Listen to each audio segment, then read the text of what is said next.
Hello students, हम लोग start कर रहे हैं crystal field theory CFT। Crystal field theory दिया गया था किसके द्वारा? हैंस ब्रेथे और वान ब्लेक।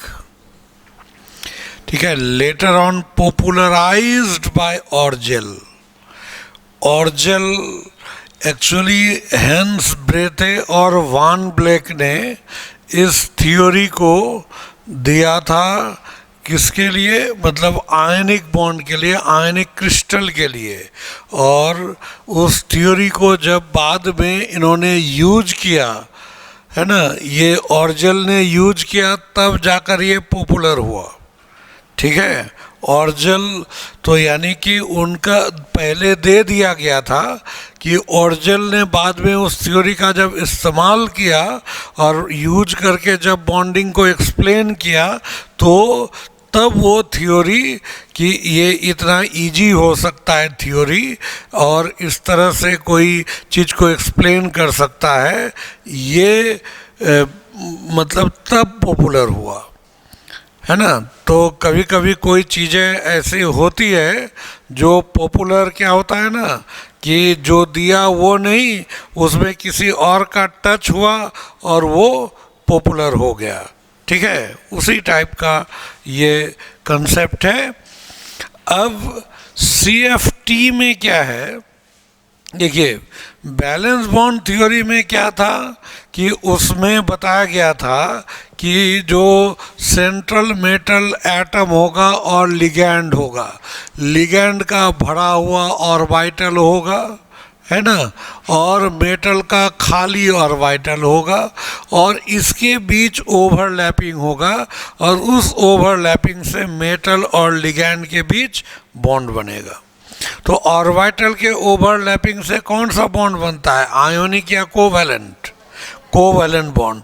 यानी BBT कह रहा था कि कॉम्प्लेक्स में मेटल और लिगैंड के बीच जो बॉन्ड है वो कोवैलेंट बॉन्ड है, कोऑर्डिनेट कोवैलेंट बॉन्ड है ना, जो ऑर्बिटल के ओवरलैपिंग से बना है।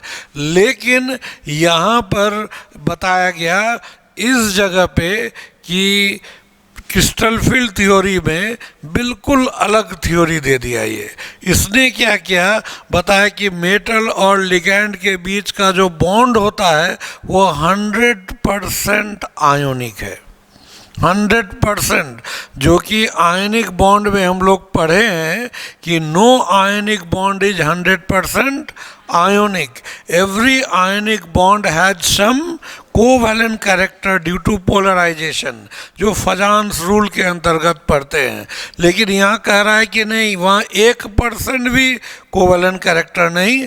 The bond is 100% ionic, purely ionic between metal and ligand, metal and ligand. ठीक है, कॉम्प्लेक्स में। ठीक है, तो ये अंतर बताया गया। CFT regards a complex as the combination of a CMI, मतलब सेंट्रल मेटल आयन, जो कि क्या हो सकता है? सिर्फ कैटायन होगा। ये फिर यहाँ पर ये कैटायन होगा, ठीक है, सराउंडेड बाय लिगैंड्स। मतलब यहाँ पर देखिए एक और लिमिटेशन आ गया कि यहाँ मेटल जो होगा सिर्फ क्या हो सकता है?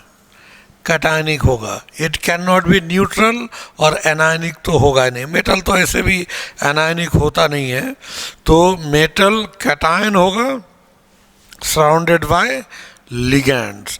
और लिगैंड को क्या मानते हैं in CFT? Ligand can only be negative और पोलर मॉलिक्यूल, ये भी क्लियर कर दिया। लिगैंड या पोलर मॉलिक्यूल, मतलब क्या? न्यूट्रल। मॉलिक्यूल का मतलब क्या हुआ? न्यूट्रल। तो न्यूट्रल हो सकता है, मॉलिक्यूल न्यूट्रल हो सकता है, और या लिगैंड नेगेटिव होगा।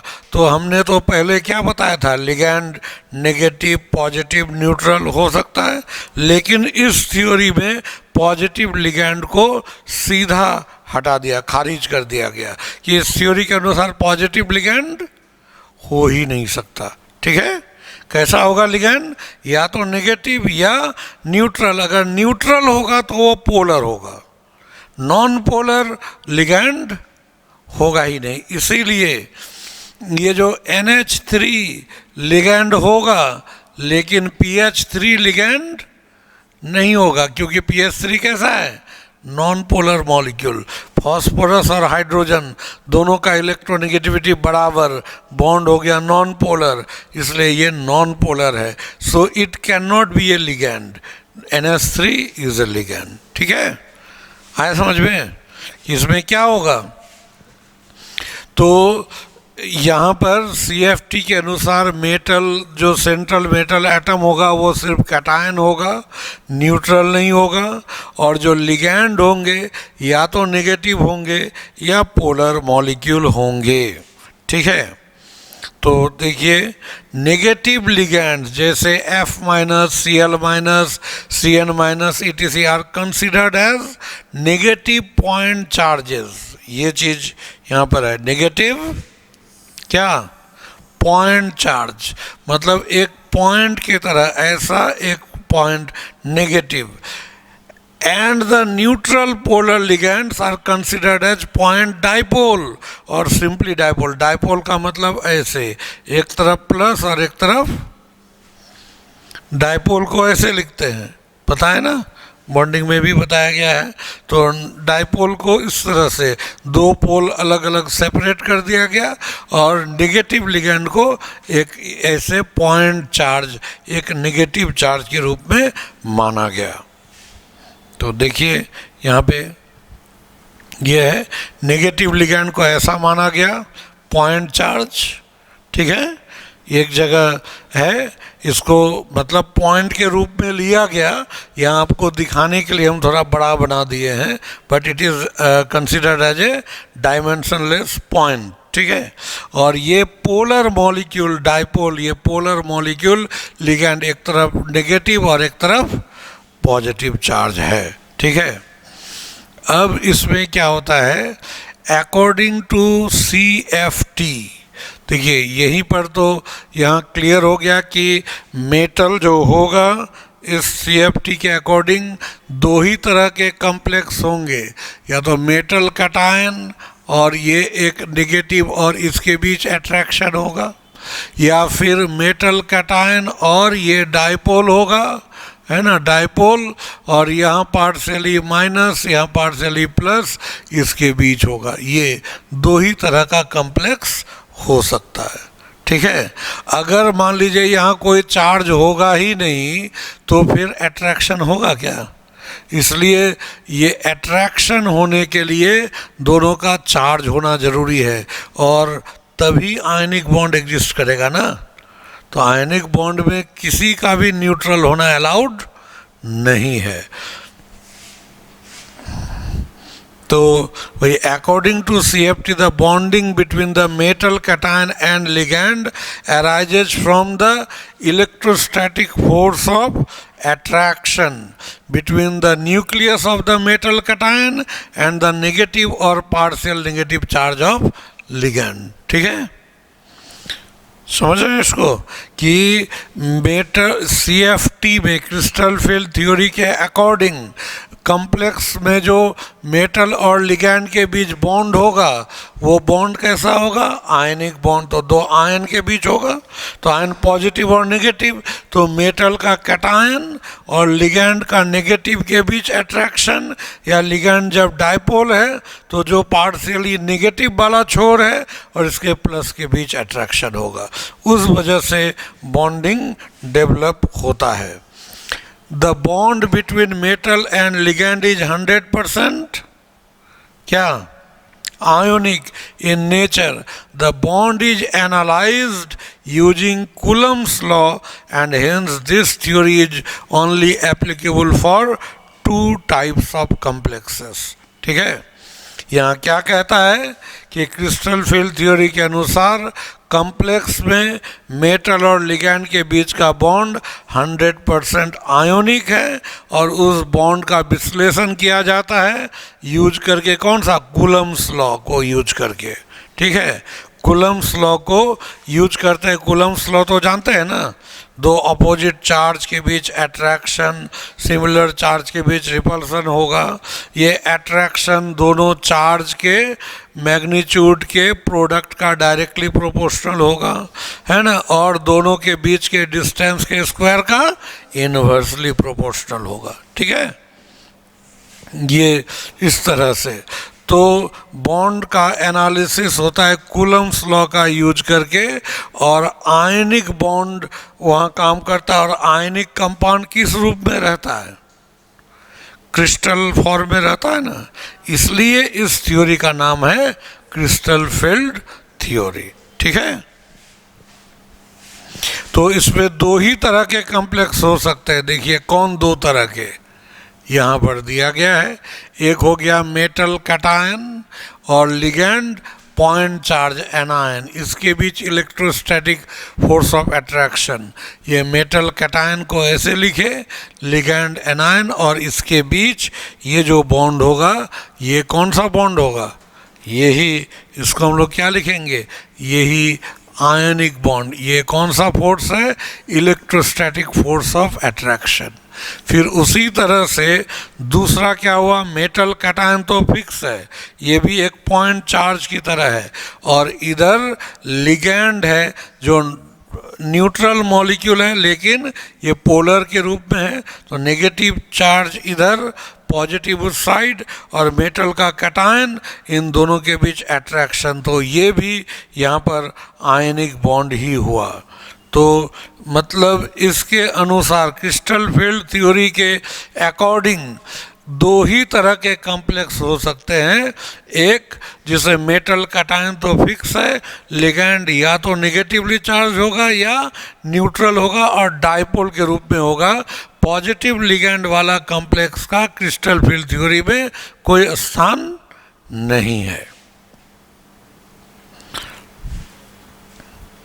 ठीक है, since similar electrostatic force of attraction exists in the ionic crystal, this theory is called as, ये बताए है ना कि ये आयनिक कंपाउंड में लागू होता है, और आयनिक कंपाउंड किस रूप में एग्जिस्ट करता है? क्रिस्टल जैसा आयनिक क्रिस्टल बनाता है जिसमें ऑपोजिटली चार्ज आयन एक दूसरे को घेरे रखते हैं, तो वो क्रिस्टल, इसीलिए इस थ्योरी को हम लोग क्या कहते हैं? क्रिस्टल फील्ड थ्योरी कहते हैं। तो इसमें क्या होगा? तो इस जगह देखिए, मेटल अगर है तो मेटल और लिगैंड, इसके बीच सिर्फ अट्रैक्शन ही नहीं होता है, इसके बीच रिपल्सिव फोर्स भी काम करता है। कौन? इसका कैटायन और इसका एनायन, अपोजिट चार्ज के बीच तो अट्रैक्शन होगा, लेकिन इसके भी तो ऑर्बिटल में, इनर ऑर्बिटल में इलेक्ट्रॉन्स होंगे, और इसके पास भी तो इलेक्ट्रॉन होगा। उन इलेक्ट्रॉन के बीच क्या होगा? रिपल्सन होगा। तो इस थ्योरी में मेटल और लिगैंड के बीच अट्रैक्शन के साथ साथ मेटल के इलेक्ट्रॉन और लिगैंड के इलेक्ट्रॉन के बीच रिपल्सन भी होता है। And this repulsive force is the basis of CFT। ये रिपल्सिव फोर्स ही इस थ्योरी का आधार है। ठीक है, ये रिपल्सन ही मेन मुद्दा है, उसी को लेकर ये थ्योरी डेवलप किया गया, और उसी के अकॉर्डिंग मतलब BBT में जितनी भी घटनाएं हम लोग पढ़े कि लो spin complex, high spin complex, paramagnetic, diamagnetic, electron paired होगा, अनपेयर्ड होगा, सारी घटना यहाँ एक्सप्लेन होगा, लेकिन वो एक्सप्लेनेशन का बेसिस क्या होगा? वो रिपल्सिव फोर्स। ठीक है, इसलिए यहाँ रिपल्सिव फोर्स बड़ा इंपॉर्टेंस रखता है। The interaction between the electrons of cation and those of the ligands is entirely repulsive, and this repulsive force is the basis of CFT। ये CFT का बेसिस है।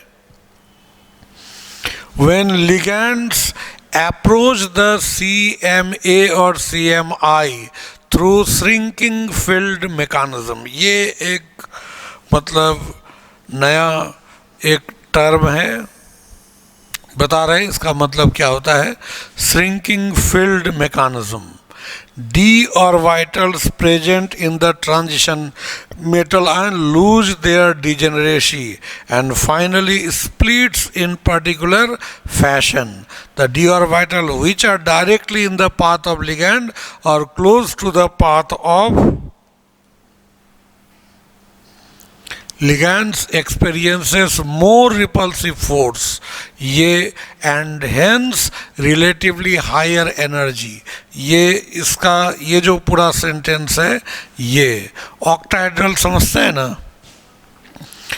ऑक्टाहेड्रल का मतलब कैसा होता है? एक बेस होता है,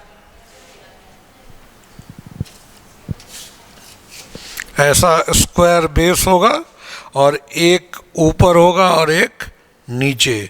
तो एक ऊपर जो होगा तो ऐसे ऐसे ऐसे 4 सरफेस ऊपर 4 सरफेस नीचे, तो 8 सरफेस. ऑक्टा मतलब 8, हेड्रॉन का मतलब सरफेस. 8 सरफेस हो गया है ना, 8 सरफेस होता है ऐसे. तो अब अगर मान लीजिए ये मेटल है बीच में, इसके पास कोई लिगैंड चारों तरफ से आ रहा है इससे बॉन्ड बनाने, तो किधर से आएगा? किधर से आएगा? ये वही चीज़ को दिखाया जा रहा है. ये मेटल है ना, ये मेटल है और ये स्क्वायर बेस है और बेस के इधर है ये ऑक्टाहेड्रल फील्ड है बड़ा सा. और लिगैंड आपको कहाँ है? लिगैंड एक यहाँ पर है, इस जगह लिगैंड है, यहाँ पे लिगैंड है, यहाँ लिगैंड है और यहाँ लिगैंड है. अभी दूर में है, काफ़ी दूर में है लिगैंड. और अब वो धीरे धीरे आ रहा है किसके तरफ? तो ये जो ऑक्टाहेड्रल तो ऐसा होता है ना, इस तरह से हम लोग लेंगे और यहाँ पर मेटल ऐसे ये ऐसे रहेगा, तो एक यहाँ पर इस तरह से, और हम लोग इसको फिर मान लेते हैं कैसा कि ये ऐसे यहाँ पर ये एक इस तरह से हो गया और एक ऐसे ऐसे और यहाँ से ये ऑक्टाहेड्रल, यही ना होगा? तो यही चीज़ इधर, ये तो अभी क्या दिया हुआ है, ये यहाँ पर ऑक्टाहेड्रल बन गया, लिगैंड यहाँ पर आ गया, इधर ऐसे ये लिगैंड आ गया. लेकिन शुरू में ही तो इतना पास में नहीं ना आया होगा लिगैंड, पहले तो दूर रहा होगा. तो ये इसी एक्सिस को इधर बढ़ा दिए, ये इधर बढ़ा दिए, इसको उधर बढ़ा दिए, इसको इधर बढ़ा दिए, ये इधर आ गया, ये इधर चला गया. और लिगैंड अभी यहाँ है, काफ़ी दूर में है, इन्फिनिटी पे है, इन्फिनिटी पे लिगैंड है और धीरे धीरे वो नज़दीक आ रहा है. तो पहले दूर में है, तो देखिए दूर में जब होगा तो ये कैसा, ये तो एकदम बड़ा सा ऑक्टाहेड्रल बनाएगा कि नहीं? और जैसे जैसे वो नज़दीक आएगा धीरे धीरे वो श्रिंक करता चला जाएगा. वो दूर में था और धीरे धीरे नज़दीक आएगा तो रहेगा ऑक्टाहेड्रल ही, लेकिन ऑक्टाहेड्रल शेप धीरे धीरे क्या होगा? छोटा होता जाएगा. तो बड़ा से जो छोटा हो रहा है इसी को क्या कहते हैं? Shrinking field mechanism. ठीक है, आ रहा है समझ में कि ये लिगैंड जो दूर में है, काफ़ी दूर में इन्फिनिटी पर है, लेकिन ऑक्टाहेड्रल कॉम्प्लेक्स बनाने के लिए तो एक सर्टेन डायरेक्शन से ही आना पड़ेगा. तो एक निश्चित काफ़ी दूर में है तो बड़ा सा एक ऑक्टाहेड्रॉन बन गया. तो लेकिन जैसे जैसे वह नज़दीक आ रहा है धीरे धीरे वो ऑक्टाहेड्रॉन क्या हो गया? छोटा होता चला जा रहा है, श्रिंक करता चला जा रहा है. Therefore this is called shrinking field mechanism. ठीक है, तो इसमें क्या होगा? अब डी ऑर्बिटल होता है कितने?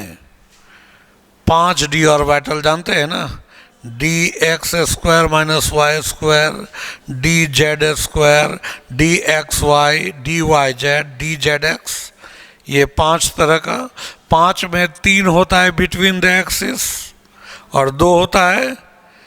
और इसको हम लोग ये जो है इसको क्या मानेंगे? एक को अगर एक्स एक्सिस मान लीजिए, एक को वाई, तो ये क्या हो जाएगा? Z axis. सब एक दूसरे के परपेंडिकुलर. तो लिगैंड कहाँ आ रहा है? ये अलोंग द एक्सिस आ रहा है ना, ठीक है, अलोंग द एक्सिस आ रहा है। तो अलोंग द एक्सिस आएगा लिगैंड, तो और एक लिगैंड यहाँ से आ रहा है, और मान लीजिए और कुछ ऑर्बिटल ये यहाँ पर इस जगह जो हम लोग लेते हैं, ये डी ऑर्बिटल एक ऐसे हो गया इस तरह से। तो ये कौन सा डी ऑर्बिटल हुआ बताइए? एक्स एक्सिस के अलोंग और वाई के अलोंग कौन सा हुआ? D x square minus along the axis है ना, और एक जेड के अलोंग है, तो ये कौन सा होगा? डी जेड स्क्वायर, बीच में ऐसे गोल सर्कुलर डिस्क ये होता है ना, डी जेड स्क्वायर।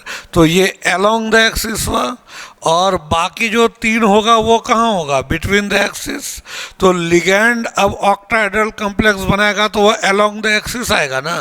तो जो दूर में है तो पता नहीं चल रहा है, जब दूर में आप रेलवे ट्रैक कहीं है और एकदम सीधा है और काफ़ी दूर से एक ट्रेन आ रही है, आप किसी भी ट्रैक पे खड़ा होइएगा तो लगेगा कि इसी ट्रैक पर आ रही है ट्रेन, है ना। दूर से लगेगा कि वो हम इक्वल, वो इस ट्रैक पे रही है या उस ट्रैक में या उस ट्रैक में, लगेगा उसी ट्रैक पे आ रही है।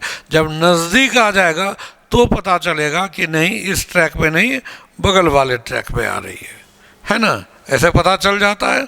तो ये जब काफ़ी दूर में है तो सब सिमेट्रिकल इलेक्ट्रिक फील्ड इस पर अप्लाई करता है, लेकिन जैसे जैसे नज़दीक आएगा वो डिस्टिंग्विश होने लगेगा।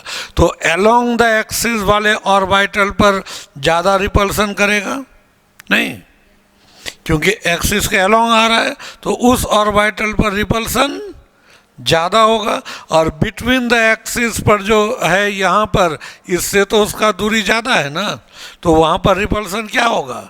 कम होगा। इस वजह से एनर्जी किसका ज़्यादा बढ़ेगा? जो पहले ये जो पांचों डी ऑर्बिटल था, d x square minus Y square D Z square, फिर क्या था यहाँ पर? D x Y D Y z और डी जेड एक्स।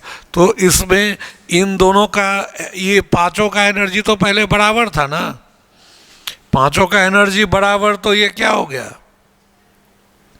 ये पांचों का एनर्जी अगर इक्वल है तो ये डीजेनरेट ऑर्बिटल हो गया। लेकिन जब लिगैंड इसके पास बॉन्ड बनाने आया तो इन दोनों ऑर्बिटल पर रिपल्सन ज़्यादा क्रिएट किया, इन दोनों का एनर्जी ज़्यादा बढ़ा तो इसका भी, इसका कम बढ़ा, इसका ज़्यादा, तो दो हिस्से में बट नहीं जाएगा, टूट जाएगा ना। इसको क्या कहते हैं? स्प्लिटिंग ऑफ डी ऑर्बिटल, ठीक है। और चूंकि ये ऑक्टाहेड्रल फील्ड में स्प्लिट हुआ, इसलिए इस स्प्लिटिंग का नाम क्या रखेंगे? Octahedral, splitting of D orbital in octahedral field, या सीधा कह देते हैं ऑक्टाहेड्रल स्प्लिटिंग ऑफ ऑर्बिटल्स, ठीक है। ऑक्टाहेड्रल स्प्लिटिंग ये होगा, ठीक है। ऐसे हम लोग लिए ऑक्टाहेड्रल में इन दोनों का एनर्जी ज़्यादा बढ़ेगा, इन दोनों का एनर्जी कम बढ़ेगा। तो उसी चीज को अब यहाँ पर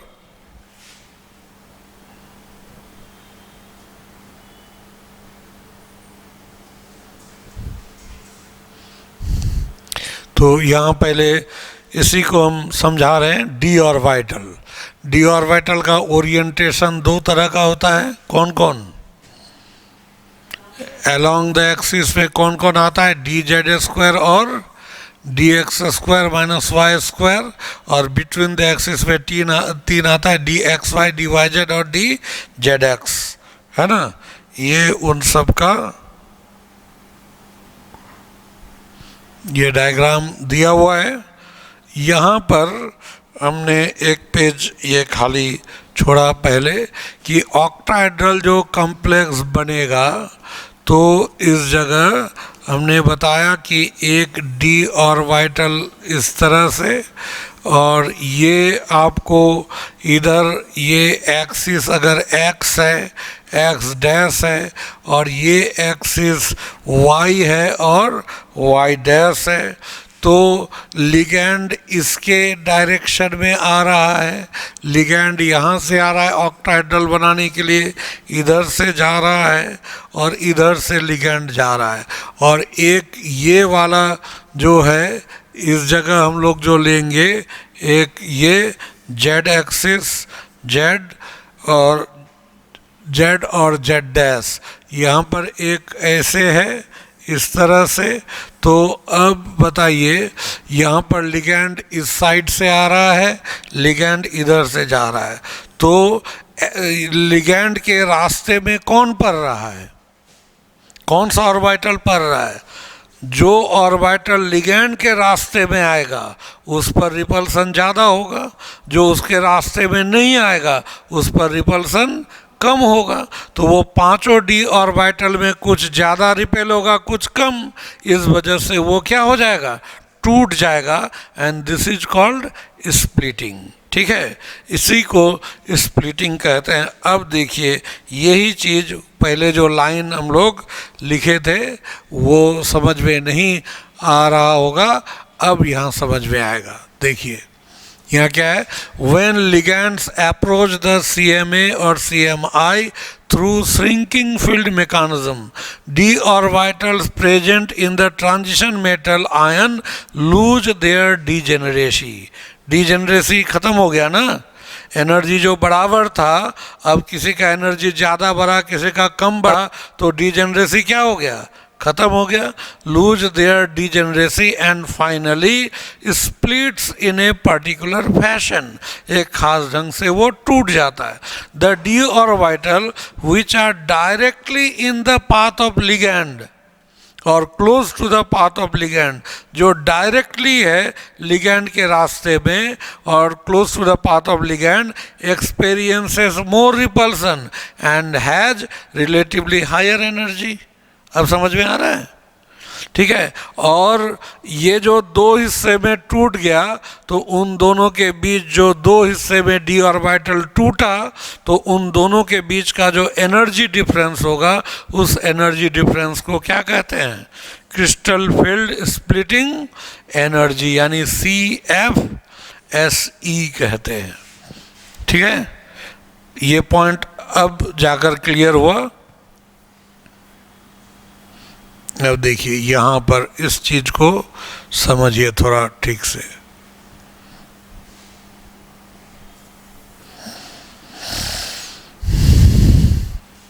यहाँ पे इस जगह समझिए कि ये है free metal ion, central metal ion कौन सा है, फ्री, मतलब लिगैंड उगैंड कुछ है नहीं, अकेला पड़ा हुआ है, मेटल कटायन। ठीक है, कॉम्प्लेक्स बनाने के एकदम पहले का फेज है, पहले एकदम शुरुआती फेज, ये मेटल है और उसके पास, और यहाँ R बराबर इन्फिनिटी, इन्फिनिटी का मतलब समझे, मतलब अभी हम बताए थे ना कि मेटल ये जो ऑक्टाहेड्रल कॉम्प्लेक्स बना रहा है ऐसे, और यहाँ पर अभी शुरू में लिगैंड काफ़ी दूर है। ठीक है, लिगैंड कितना दूरी पर है, इन्फिनाइट डिस्टेंस पे, लिगैंड बिल्कुल अलग, मेटल अलग। ठीक है? तो फ्री मेटल आयन, उसमें 5 जो डी ऑर्बिटल है, ये पांचों डी ऑर्बिटल है। कौन कौन, DXY, DYZ, DZ², D और ये ZX और DX² माइनस Y², ये पांचों डी ऑर्बिटल, पांचों का एनर्जी क्या है, बराबर, इक्वल। इसी को क्या कहेंगे, ये डीजेनरेसी इज मेंटेन्ड, ये डीजेनरेसी यहाँ पर है, मेंटेन्ड है। अब क्या हुआ, धीरे धीरे श्रिंकिंग फील्ड मैकेनिज्म के थ्रू लिगैंड धीरे धीरे नज़दीक आ रहे हैं, लेकिन यानी कि इन्फिनिटी से दूरी कम है, लेकिन R0 मतलब जिस दूरी पर जाकर वो कॉम्प्लेक्स बना लेगा वो R0 हुआ, तो R0 से ज़्यादा है लेकिन इन्फिनिटी से कम है। तो यहाँ पर ये मेटल के चारों तरफ लिगैंड इस तरह से आया है। तो लिगैंड अब क्या करेगा, अभी भी दूरी पर ही है, मतलब थोड़ा दूर पर ही है, तो दूर पे अगर होगा तो अभी भी हमको देखने में कैसा लगेगा कि दूर में है, तो लगेगा कि इक्वल डिस्टेंस पे है सब। बताए थे ना, जब ट्रेन दूर रहेगा तो आपको लगेगा कि इक्वल डिस्टेंस पे है, इसलिए अभी भी उतना क्लोज नहीं आया है कि हम डिस्टिंग्विश कर पाएँ, अभी भी दूर में है, लेकिन पहले से तो थोड़ा नज़दीक है, तो कुछ रिपल्सन किया होगा, तो कुछ रिपल्सन से इसका एनर्जी थोड़ा और बढ़ गया। ठीक है, तो यहाँ मेटल आयन इन स्फेरिकली सिमेट्रिकल क्रिस्टल फील्ड में ये कंडीशन आया, अभी भी सबका एनर्जी इक्वली ही बढ़ा है, d x Y D Y z, और ये डी जेड स्क्वायर, फिर डी जेड एक्स, और ये d x square minus Y square, ये बढ़ा। अब क्या हुआ, लिगैंड एकदम R0 डिस्टेंस पे आ गया, मतलब अब कॉम्प्लेक्स बना दिया, एकदम क्लोज आ गया। तो क्लोज आ गया तो यहाँ पता चला क्या, जब क्लोज आ गया इसका मतलब जो बिटवीन द एक्सिस है उस पर रिपल्सन कम, जो along the axis D orbital है उसका एनर्जी क्या होगा, उस पर ज़्यादा रिपल्सन क्रिएट करेगा, उसका एनर्जी ज़्यादा। तो ये दोनों ऑर्बिटल कौन है, d x square minus Y square और डी जेड स्क्वायर। और देखिए यहाँ से इसका एनर्जी ज़्यादा है, यहाँ से उसका एनर्जी ज़्यादा है। और देखिए ये तीन जो है ये बिटवीन द एक्सिस है, x Y D Y z और डी जेड एक्स, ये तीनों बीच में हैं, और ये तीनों यहाँ पर जो between the axis come energy बढ़ा इसकी तुलना में, और इसका एनर्जी ज़्यादा बढ़ गया। और इन दोनों का बीच का जो सेंटर है इसको हम लोग बारी सेंट्रल लाइन कहते हैं, या इसको बारी सेंटर कहते हैं।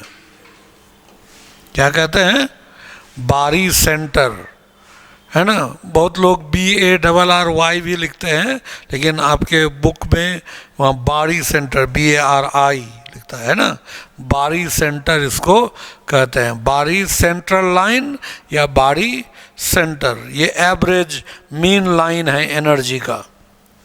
ठीक है, ये और ये जो दोनों टूट गया, ये जो दो है इसको EG सेट ऑफ ऑर्बिटल कहते हैं। क्या कहते हैं, EG सेट ऑफ ऑर्बिटल, इसको ऐसे लिखा जाता है EG, E ऊपर G नीचे, और इसको क्या कहते हैं, T2G सेट ऑफ ऑर्बिटल।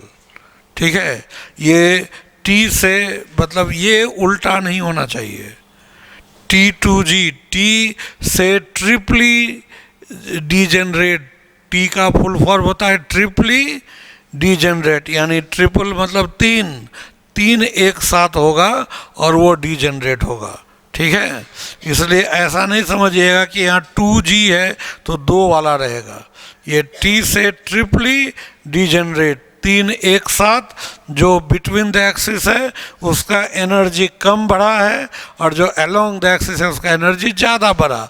इन दोनों के बीच जो गैप हुआ एनर्जी का, इसी को हम लोग क्या कहते हैं, CFSE कहते हैं। इसको क्या, क्रिस्टल फील्ड स्प्लिटिंग एनर्जी, उसको डेल्टा से लिखते हैं, और साइड में ये जो सिंबल है O है, ये O ये 0 नहीं है, this is O for octahedral. ये कौन सा स्प्लिटिंग है, ऑक्टाहेड्रल, इसलिए यहाँ O, फिर यहाँ कहीं रहेगा T टेट्राहेड्रल, फिर होगा SP स्क्वायर प्लेनर, फिर यहाँ होगा TG टेट्रागोनल। ठीक है, ये किस तरह का कॉम्प्लेक्स है उस हिसाब से यहाँ पर लिखा जाता है। It is not delta 0, delta O for octahedral. ठीक है, समझ गए। तो ये क्रिस्टल फील्ड स्प्लिटिंग एनर्जी क्यों अलग अलग हुआ, समझ गए, क्या कोई दिक्कत नहीं ना, ये इस तरह से ये सेपरेट हो गया। कि यहाँ मेटल अलग और लिगैंड काफ़ी दूर है, एकदम मेटल फ्री है, लिगैंड का इसको अनुभव भी नहीं है कि अभी इसके पास आ रहा है, इसको पता भी नहीं है, इन्फिनाइट दूरी पर है, इसलिए इसमें पांचों डी ऑर्बिटल आराम से डिजेनरेसी के रूप में पड़ा हुआ है, सबका एनर्जी बराबर है। अब लिगैंड धीरे धीरे नज़दीक आ रहा है, तो अभी भी उसको पता नहीं चल रहा है, इतना दूर है कि उसको पता नहीं चल रहा है कि कुछ मेरे नज़दीक है कुछ दूर है, उसको लग रहा है सब अभी कितना इक्वल डिस्टेंस पे है, इसलिए सबका एनर्जी सिमेट्रिकल फील्ड में समान रूप से बढ़ गया। हालांकि ये इमेजिनरी केस है ना, एक्चुअल केस ये है कि ऐसा होता नहीं है। एक्चुअली जो बिटवीन द एक्सिस वाले हैं उस पर रिपल्सन कम होगा, तो इसकी तुलना में देखेंगे इसका एनर्जी कम बढ़ा। जो अलोंग द एक्सिस है वो तो सीधा लिगैंड के रास्ते पे आ गया, तो वहाँ रिपल्सन ज़्यादा महसूस हुआ, इसलिए उसका एनर्जी ज़्यादा बढ़ गया। तो जो अलोंग द एक्सिस वाले को ईजी सेट ऑफ ऑर्बिटल कहेंगे, और जो बिटवीन द एक्सिस वाले को T2G सेट ऑफ ऑर्बिटल्स कहेंगे। और इन दोनों के बीच जो एनर्जी का गैप हुआ इसको हम लोग क्या कहेंगे, octahedral crystal field splitting energy, delta O से इसको लिखते हैं। ठीक है, डेल्टा O को हम लोग ऐसे 10dq भी लिखते हैं, dq से भी लिखा जाता है। dq का मतलब डेका क्वांटम, डेका क्वांटम 1, इस तरह से एक इतना लिखेंगे, मतलब यहाँ 10dq हो जाएगा। ठीक है, आगे कैलकुलेशन बताएंगे उसका। तो ये इस तरह से,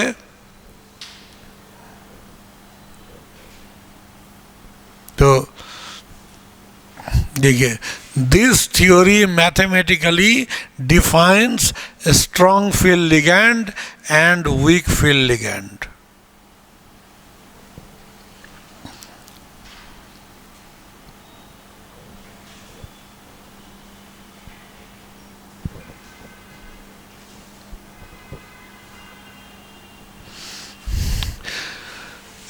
This theory mathematically defines a strong field and weak field ligand। इसमें देखिए कैसे, इसको समझिए। यहाँ नीचे से ऊपर एनर्जी क्या हो रहा है, इंक्रीज कर रहा है। हम दो तरह का कंसेप्ट ले रहे हैं इसको। यहाँ पर ये अब जो बॉक्स नहीं बनाकर अलग अलग दे दिए, ये कौन सा ऑर्बिटल है, dxy dyz और dzx, और ये कौन सा हो गया, dx square minus Y square और dz²। ये ईजी सेट ऑफ ऑर्बिटल, और ये क्या हो जाएगा, T2G सेट ऑफ ऑर्बिटल। ये दोनों के बीच स्प्लिटिंग क्या हुआ, ज़्यादा है, मुंह ज़्यादा खुला हुआ है ना, ये ज़्यादा स्प्लिटिंग है। यहाँ ऑक्टाहेड्रल स्प्लिटिंग एनर्जी ये हाई है, और एक उसी 5d ऑर्बिटल को लिए हैं, उसी तरह से टूटा है। यहाँ भी वही है, dxy dyz और dzx है ना, इस तरह से है, और dx² माइनस वाई स्क्वायर और dz²। यहाँ भी वही है, लेकिन यहाँ मुंह कम खुला हुआ है, मतलब ये क्या हो जाएगा, यहाँ पर ये क्रिस्टल फील्ड स्प्लिटिंग एनर्जी कम है। ऐसा दो कंडीशन, और इसमें हम एनर्जी का एक इसके ऊपर से एक लाइन ले लिए, इसको कहते हैं मीन पेयरिंग एनर्जी। अभी समझ में आएगा ये है क्या। ठीक है, तो कहा जाता है जब लिगैंड स्ट्रॉन्ग होगा, स्ट्रॉन्ग लिगैंड किसको कहते हैं, जो मेटल की तरफ ज़्यादा अट्रैक्टेड होगा। तो स्ट्रॉन्ग लिगैंड एक्चुअली वो होता है CFT के अनुसार जो मेटल पे ज़्यादा रिपल्सिव फोर्स लगाए। ठीक है, जो लिगैंड ज़्यादा रिपल्सिव फोर्स लगाए मेटल के इलेक्ट्रॉन पर वो स्ट्रॉन्ग लिगैंड, जो कम रिपल्सिव फोर्स अप्लाई करे वो क्या हो जाएगा, वीक फील्ड लिगैंड। ठीक है, जिसका इलेक्ट्रिक फील्ड ज़्यादा हो, स्ट्रॉन्ग हो, ज़्यादा रिपल्सन अप्लाई करे मेटल पर, उसको कहेंगे स्ट्रॉन्ग फील्ड लिगैंड। जो कम अप्लाई करे उसको क्या कहेंगे वीक फील्ड लिगैंड। तो ज़्यादा अगर रिपल्सन लगाएगा तो टूटेगा ज़्यादा ना, रिपल्सन ज़्यादा लगाएगा तो दोनों के बीच एनर्जी का गैप क्या होगा, ज़्यादा होगा। जो अलोंग द एक्सिस और बिटवीन द एक्सिस के बीच एनर्जी गैप ज़्यादा, तो यहाँ मुंह ज़्यादा खुल गया। तो मुंह ज़्यादा खुलने का मतलब ये कौन सा केस हुआ, स्ट्रॉन्ग फील्ड लिगैंड का केस हुआ। और मुंह अगर कम खुला है मतलब लिगैंड कम रिपल्सन अप्लाई कर रहा है, तो जो कम रिपल्सन अप्लाई करे वो क्या, उसका इलेक्ट्रिक फील्ड क्या होगा, वीक होगा ना, इसलिए उसको क्या कहेंगे, वीक फील्ड लिगैंड। ठीक है, तो और ये एक है मीन पेयरिंग एनर्जी। मान लीजिए डी में कितना इलेक्ट्रॉन है, मान लीजिए यहाँ 5 इलेक्ट्रॉन है। ठीक है, ये 5, ठीक है। अब 5 इलेक्ट्रॉन को यहाँ भरेंगे, इधर देखिए ठीक से, ये चीज़ को यहाँ भरेंगे, 5 को भरेंगे क्या, एक यहाँ भरेंगे, 1 2 और 3, चौथा इलेक्ट्रॉन कहाँ भरेंगे, यहाँ तो अब पेयरिंग होगा और चौथा इलेक्ट्रॉन यहाँ भरेंगे। तो यहाँ भरेंगे तो इससे एनर्जी क्या है, ज़्यादा है, और यहाँ पेयर होगा, पेयरिंग में भी एनर्जी चाहिए, पेयर करने में भी एनर्जी चाहिए। क्यों, एक ऑर्बिटल में 2 इलेक्ट्रॉन रखिएगा तो दोनों में रिपल्सन तो होगा ना, तो उसके अगेंस्ट में कुछ एनर्जी चाहिए। तो पेयर करने के लिए जितना एनर्जी चाहिए उसी को क्या कहते हैं, मीन पेयरिंग एनर्जी। पेयरिंग करने के लिए जितना चाहिए और यहाँ भरने के लिए जितना चाहिए वो ज़्यादा। तो यहाँ बताइए पेयरिंग करने के लिए ज़्यादा चाहिए या यहाँ भरने के लिए ज़्यादा चाहिए, वहाँ भरने के लिए ज़्यादा। तो क्या हो जाएगा, वो वहाँ जाएगा कि पेयरिंग होना उसके लिए आसान होगा, पेयरिंग, इसलिए चौथा इलेक्ट्रॉन यहाँ भर जाएगा, 5वां यहाँ भर जाएगा, भरेगा ना। ठीक है, लेकिन यहाँ देखिए इस जगह क्या होगा, पहला यहाँ भरा, दूसरा यहाँ, तीसरा यहाँ, चौथा यहाँ भरेगा। पेयरिंग एनर्जी ज़्यादा है यहाँ पर और यहाँ भरने के लिए कम, तो ये पेयरिंग नहीं होगा, यहाँ भरेगा। तो क्या हो जाएगा, यानी कि जब D5 कॉन्फ़िगरेशन होगा और वहाँ लिगैंड अगर वीक होगा तो 5 इलेक्ट्रॉन अनपेयर्ड रह जाएगा। लेकिन अगर D5 कॉन्फ़िगरेशन और स्ट्रॉन्ग फील्ड लिगैंड के साथ वो कॉम्प्लेक्स बनाएगा तब अनपेयर्ड इलेक्ट्रॉन कितना होगा, 1 होगा। यही चीज़ देखिए बैलेंस बॉन्ड थ्योरी में भी तो कुछ यही बात कह रहा था ना, कि बैलेंस बॉन्ड थ्योरी में ये 5d ऑर्बिटल है और यहाँ पर जब लिगैंड स्ट्रॉन्ग हुआ तो क्या करेगा, इसको इधर भेज दिया, इसको यहाँ भेज दिया, एक अनपेयर्ड रह गया और यहाँ से D2sp3 हाइब्रिडाइजेशन चला गया। तो वहाँ भी एक अनपेयर्ड इलेक्ट्रॉन था। VBT भी वही बात कहा और क्रिस्टल फील्ड थ्योरी भी उसी बात को एक्सप्लेन कर रहा है, बस नज़रिया बदल गया है ना। ये स्प्लिटिंग से उसको एक्सप्लेन किया और यही दिक्कत है जो हम पहले बताए भी थे कि बैलेंस बॉन्ड थ्योरी में कौन लिगैंड स्ट्रॉन्ग है कौन वीक है, ये बैलेंस बॉन्ड थ्योरी का विषय ही नहीं है। उस थ्योरी में कभी चर्चा ही नहीं किया, बताया ही नहीं, कोई कंसेप्ट ही नहीं है स्ट्रॉन्ग और वीक का, है ना। वो तो गोई बैलेंस से मैग्नेटिक प्रॉपर्टी डिफाइन किया, तब बताया इतना अनपेयर्ड इलेक्ट्रॉन है, तो अब D5 में अनपेयर्ड इलेक्ट्रॉन 1 है तो हो सकता है ये पेयर अप हो गया होगा, तब ऐसा कंडीशन। लेकिन यहाँ एकदम क्लियर कर दिया कि जो स्ट्रॉन्ग फील्ड लिगैंड है वो दोनों को स्प्लिट ज़्यादा करेगा, तो ये स्प्लिटिंग एनर्जी ज़्यादा होगा और स्प्लिटिंग एनर्जी ज़्यादा है और पेयर होने के लिए एनर्जी कम चाहिए। इसलिए अगर पेयर होने के लिए जब कम चाहिए और वहाँ भरने के लिए ज़्यादा चाहिए तो पेयरिंग हो जाएगा। लेकिन अगर पेयरिंग के लिए ज़्यादा चाहिए और इसमें अपर में भरने के लिए कम चाहिए तो अपर में भर जाएगा। तो इस तरह से ये 2 सिचुएशन आएगा। ठीक है, आया समझ में? तो ये कंडीशन, तो यहाँ पर क्या है, ये जो ऑक्टाहेड्रल ये क्रिस्टल फील्ड स्प्लिटिंग एनर्जी ये पेयरिंग एनर्जी से कम हो गया, तो ये कौन सा केस हुआ, वीक फील्ड लिगैंड का।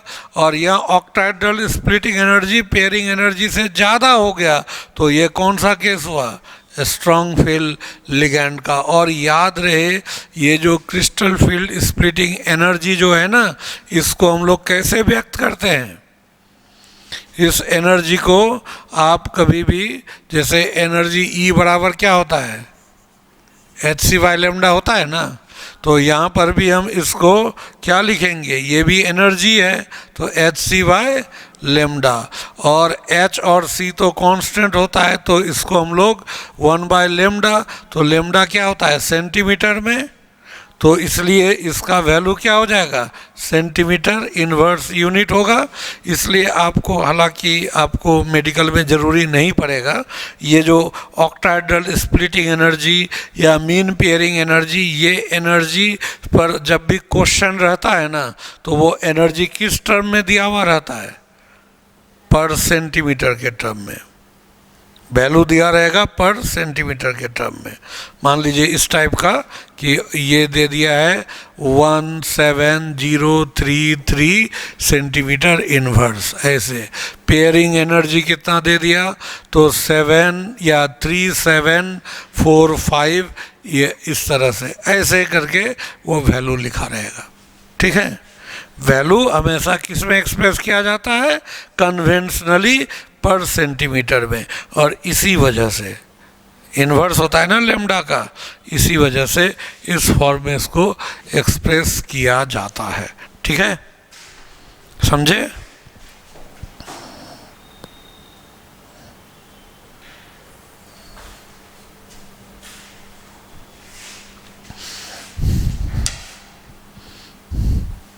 तो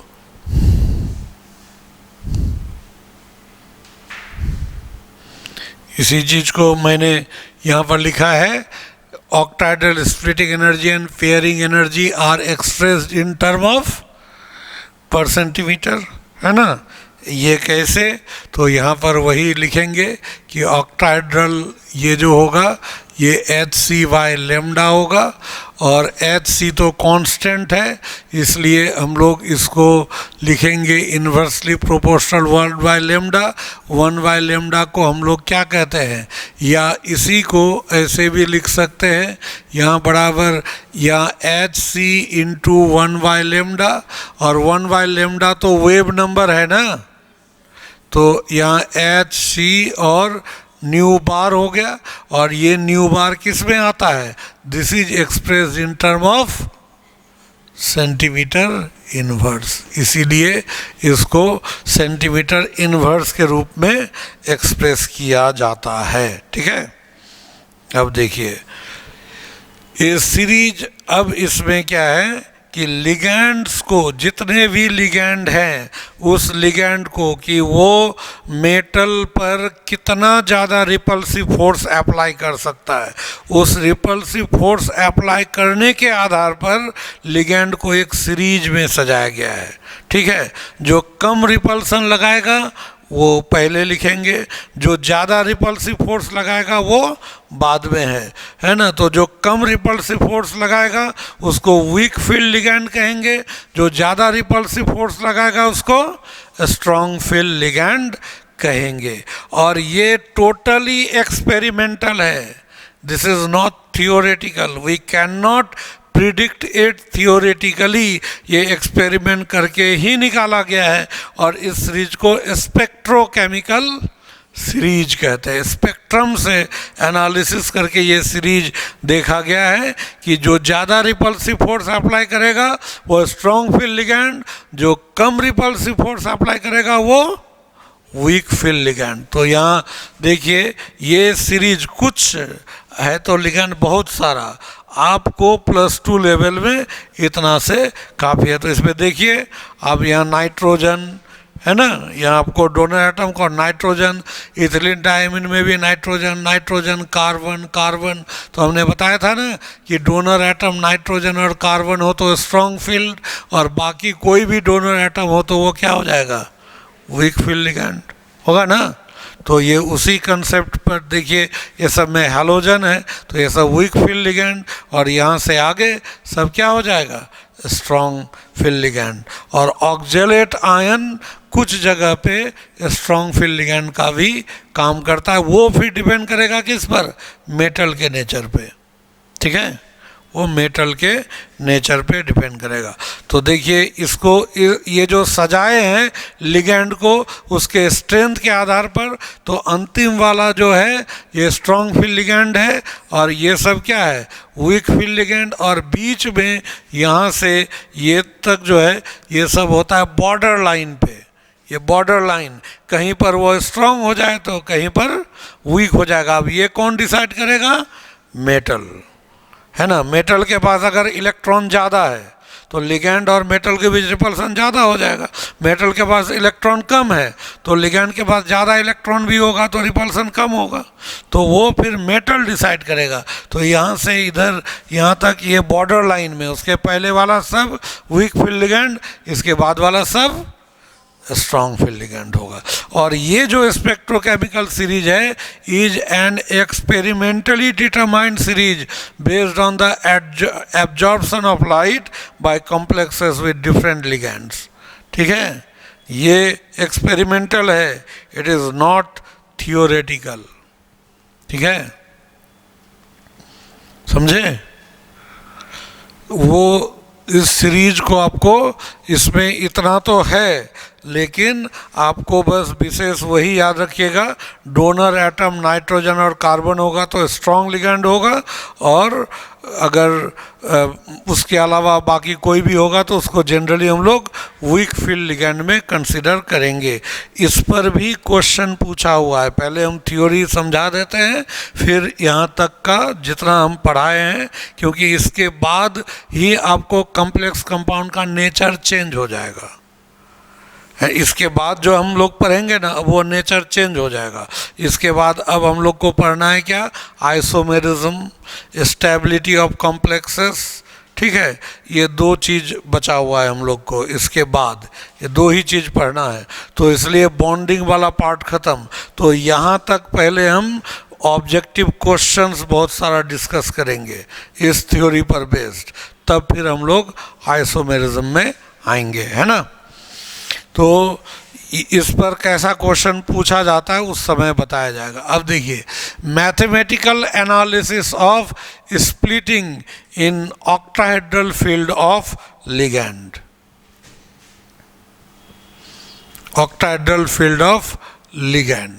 यहाँ देखिए इसमें क्या है, नीचे से ऊपर एनर्जी बढ़ रहा है, ये क्या है 5d ऑर्बिटल है, कौन कौन, वही dx² - y², dz² dxy dyz dzx। ये कब है, जब r कितना है, इन्फिनिटी, मतलब लिगैंड काफ़ी दूर है तो वहाँ एनर्जी कम है d ऑर्बिटल का।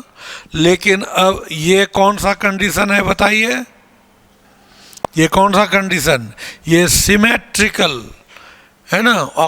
सिमेट्रिकल फील्ड में सबका एनर्जी समान रूप से बढ़ा, लेकिन एक्चुअली समान रूप से तो बढ़ता नहीं है, जो बिटवीन द एक्सिस है उसका कम बढ़ेगा और जो अलोंग द एक्सिस है उसका ज़्यादा बढ़ेगा। तो देखिए एक्चुअली यहाँ जो गैप है ना ये कम है, यहाँ वाला गैप ज़्यादा है ना, यहाँ वाला गैप कम है। एक्चुअली इसका रूल क्या है कि यहाँ से ये जो बढ़ेगा, यहाँ से इधर जो जाएगा, कि ये दोनों में मिलकर उतना बढ़ेगा जितना तीन मिलकर घटेगा, ठीक है, यानी कि एनर्जी का एवरेज लाइन है ये। किस टर्म में? डिस्टेंस के मामले में नहीं, ये किसके मामले में? एनर्जी के मामले में। मतलब यहाँ अगर मान लीजिए एक में बढ़ा x, दूसरा में x, तो टोटल कितना बढ़ा? 2x। और यहाँ एक में घटा कितना? y, यहाँ y, यहाँ y कितना घटा? 3y। तो 2x बराबर क्या हो जाएगा? 3y हो जाएगा। ठीक है, ये दोनों मिलकर जितना बढ़ेगा, इसलिए चूंकि दो ही है इसलिए ये गैप ज़्यादा है, ये गैप कम है, और ये गैप कितना है? तो पूरा को हम 5 हिस्से में बांटे। यहाँ से यहाँ के डिस्टेंस को कितने में बांटे? 5, 1, 2, 3, 4, 5, 5 हिस्से में बांटे। 3 ऊपर रखे और 2 नीचे, तो एक हिस्सा कितना हुआ? इसको ये एक हिस्सा कितना होगा? ये बाय 5 हो जाएगा ना? नहीं, ये भी 5, तो इतना दूर क्या होगा? 2 इतना बाय 5, और यहाँ से इतना क्या हो जाएगा? 3 पार्ट हो गया ना? तो 3/5 ये ऑक्टाइड ये होना चाहिए ना? क्या? इसीलिए यहाँ लिखे हैं, ये चूंकि 3 पार्ट में है इसलिए इसको क्या लिखा गया है? 3/5 ऑक्टाहेड्रल स्प्लिटिंग एनर्जी। और 3/5 को 0.6 लिख सकते हैं ना? 0.6 लिखा जा सकता है, 0.6। अब देखिए ये 0.6 ऑक्टाहेड्रल स्प्लिटिंग एनर्जी, और इसमें हम बताए थे इसका मतलब क्या होता है? 10 DQ। तो इसको अगर DQ में लिखिएगा तो क्या करना पड़ेगा? 0.6 इंटू क्या? 10 DQ। तो बताइए क्या होना चाहिए? 6 DQ होगा कि नहीं? तो इसको हम लोग बराबर क्या लिखेंगे? 6 DQ। और इसको क्या लिखेंगे? 4 DQ। तो कहीं कहीं किसी बुक में DQ के फॉर्म में भी रहता है। ठीक है, एक ऑर्बिटल में कितना बढ़ा? 3/5 ऑफ टोटल एनर्जी। 2 में हुआ तो कितना बढ़ा? तो डबल, या टोटल कितना बढ़ा? 3/5 डेल्टा O इंटू 2 कितना हो जाएगा? 6/5। और यहाँ कितना घटा? 2/5 इंटू 3 तो कितना हो जाएगा? 6/5। इक्वल हो गया कि नहीं? जितना इधर बढ़ा उतना यहाँ पर घट गया। यही है इसका मैथमेटिकल एनालिसिस। ठीक है, आया समझ में? ये इस बैरी सेंटर से ऊपर का गैप कितना होता है? हम लोग टोटल का, यहाँ का टोटल का वैल्यू डेल्टा O, और 5 हिस्से में बांटे हैं, 3 ऊपर 2 नीचे, इसलिए ऊपर हो जाएगा 3/5, नीचे कितना हो जाएगा? 2/5। ठीक है,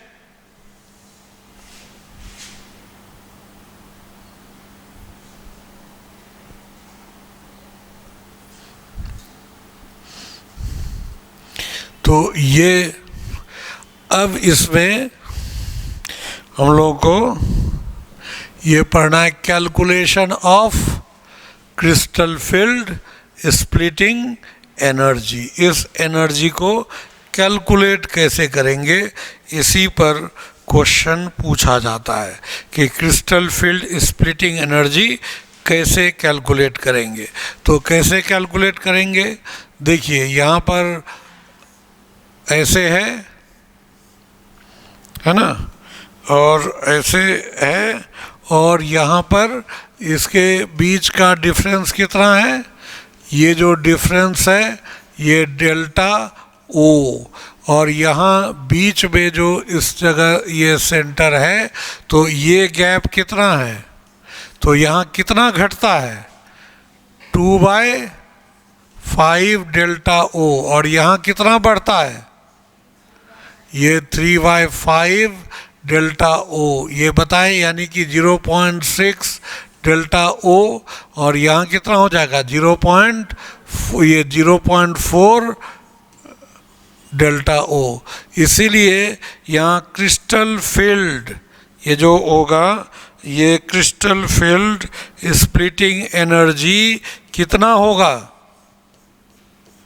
इसका वैल्यू टोटल हम लोग लिखते हैं, यहाँ एक नीचे आ रहा है तो -0.4 इंटू एक्स प्लस कितना हो जाएगा, ऊपर बढ़ रहा है कितना 0.6 वाई इंटू ये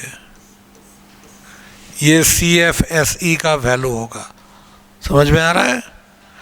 यहाँ एक ऑर्बिटल पर इलेक्ट्रॉन, इसमें अगर एक इलेक्ट्रॉन बढ़ता है तो एनर्जी कितना घटता है, इतना घटेगा, तो घटा इसलिए क्या हो जाएगा माइनस, और इसमें एक इलेक्ट्रॉन बढ़ता है तो एनर्जी कितना बढ़ रहा है 0.6 बढ़ रहा है, इसलिए यहाँ प्लस, और x क्या है number of electron in T2G set of orbitals, और y क्या है number of electron in EG set of orbitals. यहाँ x क्या है, x number of electrons in क्या, इन T2G, नीचे वाला में है ना T2G ऑर्बिटल्स, और y क्या हो जाएगा number of electrons in EG set of orbitals.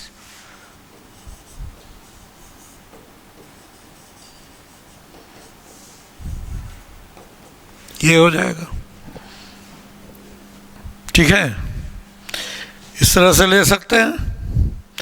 तो इसका अब कैलकुलेशन कैसे कैलकुलेट करते हैं, ये CFSE हुआ, ठीक है, इसको CFSE, और एक होता है क्या NSE, एक होता है क्या NSE, इसका मतलब होता है, NSE का फुल फॉर्म होता है net stabilising energy, net stabilising energy, और इसका फॉर्मूला होता है CFSE और प्लस यहाँ पर MP, मतलब crystal field splitting energy plus M into P। M क्या हो जाएगा number of pairs of electrons, number of pairs of electrons, ये कितना पेयर है वो M, और P क्या हो जाएगा, याद कीजिए P किसको बोले थे, मीन पेयरिंग एनर्जी बताए थे, पेयर होने के लिए जितना एनर्जी चाहिए वो P, ये मीन पेयरिंग एनर्जी, और ये जो कहलाता है stability of a complex, stability of a complex, ये जो होता है कॉम्प्लेक्स का स्टेबिलिटी डायरेक्टली प्रोपोर्शनल होता है किसका, ये NSE का, मतलब नेट स्टेबलाइजिंग एनर्जी जितना ज़्यादा होगा कॉम्प्लेक्स की स्टेबिलिटी उतनी ही अधिक होगी। इसके बारे में अभी इतना ही जानिए। ये NSE is not given in your NCERT book, इसके बारे में नहीं दिया हुआ है, तो इस पर क्वेश्चन आएगा नहीं, ठीक है ना। हम लोग CFSE पर ही ज़्यादा फोकस करेंगे। तो CFSE को निकालने का यही मेथड है, ठीक है, बिल्कुल ये मेथड, ठीक है।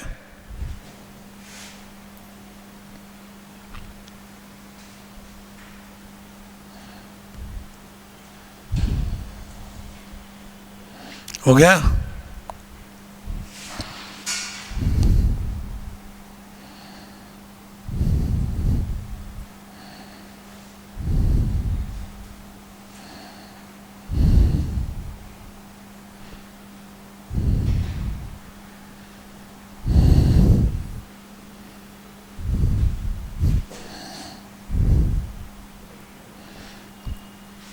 तो अब इसी चीज़ को हम लोग देखिए पढ़ते हैं, यहाँ D1, ये CFSE अलग अलग केस में हम लोग निकालेंगे। CFSE का वैल्यू, कॉम्प्लेक्स में मेटल का कुछ तो कॉन्फ़िगरेशन होता है ना, कोई भी कॉम्प्लेक्स होगा तो मेटल के पास कुछ तो होगा ना। अब जैसे मान लीजिए आप ये क्रोमियम ही लीजिएगा, क्रोमियम NH3 होल 6, और यहाँ पर आप लीजिएगा इस जगह +3, तो क्रोमियम का कॉन्फ़िगरेशन कौन सा आ जाएगा?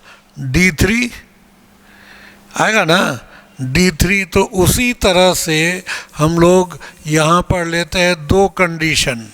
एक हम लोग यहाँ पर लिए कि वीक फील्ड लिगैंड वाले कंडीशन में, और एक लिए स्ट्रॉन्ग फील्ड लिगैंड वाले कंडीशन में।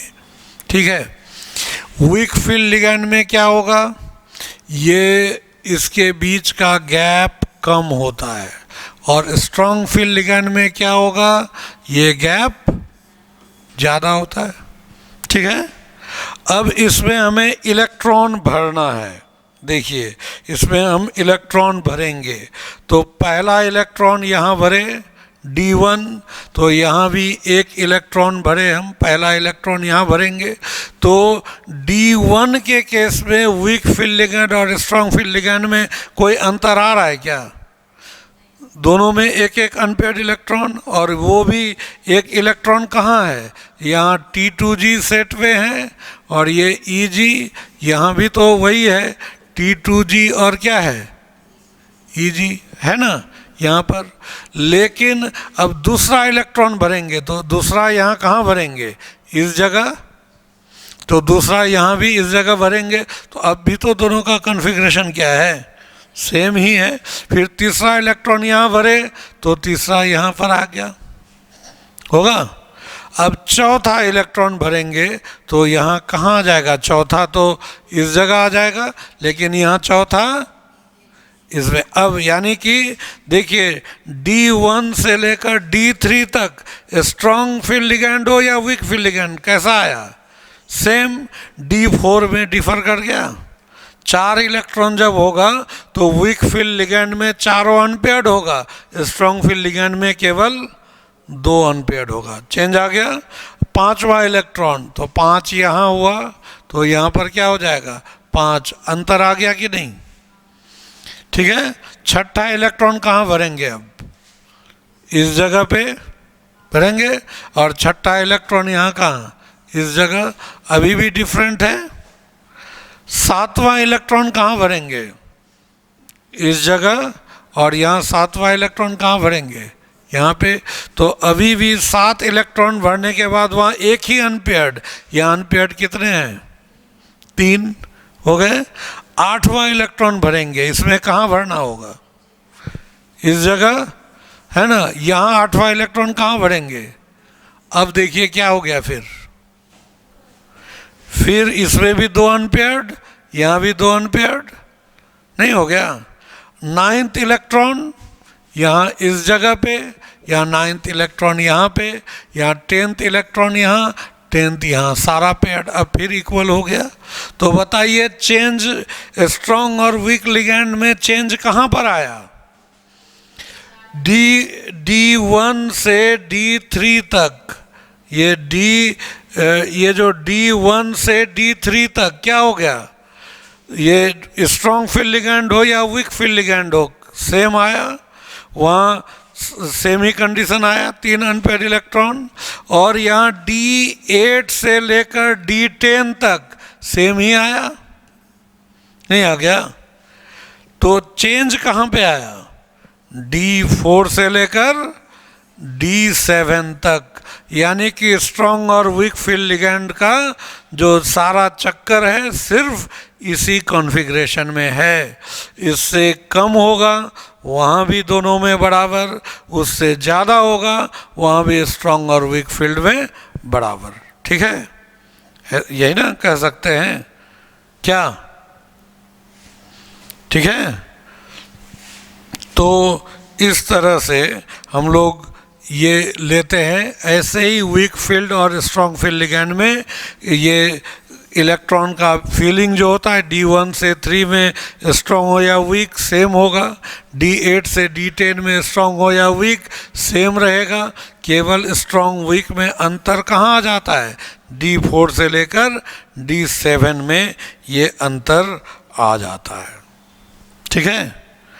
और एनर्जी अगर CFSE निकालना है, अब देखिए यहाँ हम लोग निकालते हैं CFSE क्रिस्टल फील्ड D1 में क्या हो जाएगा,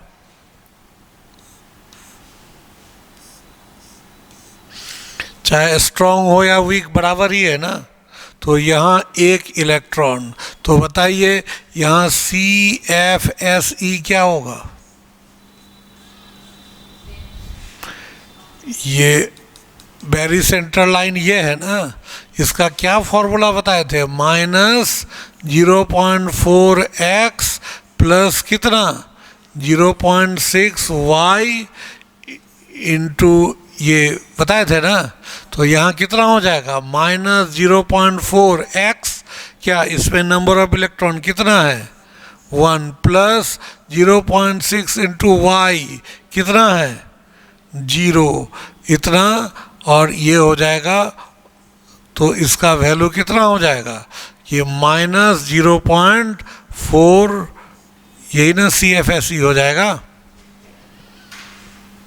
होगा ना। तो D1 कॉन्फ़िगरेशन में CFSE का ये कैलकुलेशन, बताइए D2 में क्या होगा, D2 में भी तो 2 ऊपर 3 नीचे, तो यहाँ पर एक एक करके इलेक्ट्रॉन बढ़ेगा, ये ना होगा। तो यहाँ कैसे निकालिएगा CFSE बताइए, तो यहाँ -0.4 इंटू 2 हो जाएगा ना, अब 2 इलेक्ट्रॉन भरा ना, इंटू 2 प्लस 0.6 इंटू y 0 ये हो जाएगा। तो इसको क्या लिखेंगे हम लोग, इसका वैल्यू कितना हो जाएगा, माइनस यहाँ 0.8 यहाँ पे ये वैल्यू हो जाएगा, ये CFSE। तो बताइए D3 में क्या होगा, D3 में तो डायरेक्ट वही लिख सकते हैं DFSE -1.2 हो जाएगा ना, क्या -1.2। तो ये चाहे स्ट्रॉन्ग लिगेंड हो या वीक सब में यही ना होगा। लेकिन अगर अब D4 में होगा तो स्ट्रॉन्ग में अलग होगा और वीक में अलग हो जाएगा D4। अब D4 का निकालिए, ये समझ रहे हैं कैसे निकाला जा रहा है। अब हम लोग D4 का निकालते हैं, D4। तो D4 में फिर आपको दोनों अलग अलग लेना पड़ेगा, वीक फील्ड लिगेंड है ना, ये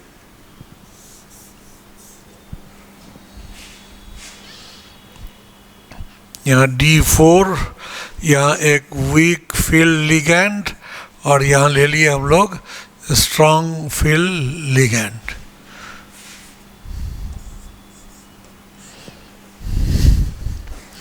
यहाँ कितना होगा, वीक फील्ड में हम लोग ऐसे लिखेंगे और स्ट्रॉन्ग फील्ड में ये गैप ज़्यादा का होगा, है ना, यहाँ गैप थोड़ा ज़्यादा दिखना चाहिए। तो अब बताइए D4 यहाँ क्या होगा, 1 2 3 और 4। तो बताइए यहाँ CFSE क्या होगा, क्या होना चाहिए बताइए, -0.4 या 3 इलेक्ट्रॉन प्लस ऊपर कितना ये 0.6 इंटू 1 होगा ना। तो यहाँ कितना, ये -1.2 प्लस 0.6, तो कितना होना चाहिए -0.6 हो जाएगा।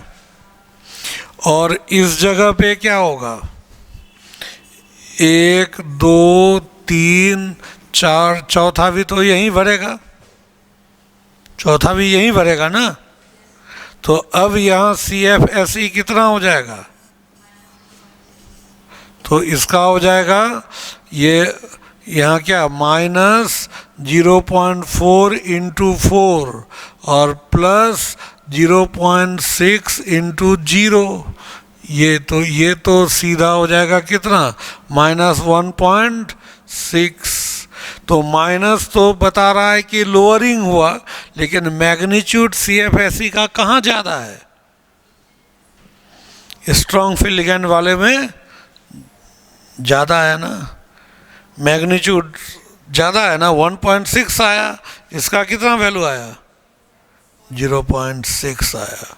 ठीक है, तो D4 में वीक फील्ड लिगेंड यानी कि D4 से लेकर D7 में क्या कंडीशन आ गया, वीक फील्ड लिगेंड आएगा तो CFSE का वैल्यू कम होगा, और स्ट्रॉन्ग फील्ड लिगेंड होगा तो CFSE का वैल्यू ज़्यादा हो जाएगा। ठीक है, D5 का निकाल सकते हैं। D5 का क्या होगा, एक यहाँ, तो यहाँ कितना हो जाएगा 1.2, और इधर भी तो 1.2, क्या हो जाएगा 0 हो जाएगा, लेकिन यहाँ D5 में 2 आ जाएगा। D5 पांचवा तो यही ना होगा, तो 0.4 इंटू 5 हो जाएगा, 2 आ जाएगा, निकाल सकते हैं। D6 में निकाल सकते हैं, D7 में, उसके बाद तो D8 D9 D10 में क्या होगा, वहाँ पर तो स्ट्रॉन्ग और वीक लिगेंड में सेम आ जाएगा। तो इस तरह से CFSE का कैलकुलेशन किया जाता है। ठीक है, तो इस पर और भी कुछ क्वेश्चन और इसका नेक्स्ट और कुछ, ये जो है अभी क्रिस्टल फील्ड स्प्लिटिंग केवल ऑक्टाहेड्रल फील्ड में पढ़े हैं, अभी टेट्राहेड्रल स्क्वायर प्लानर में बाकी है ना, उसको फिर हम लोग अगले क्लास में पढ़ेंगे। ठीक है।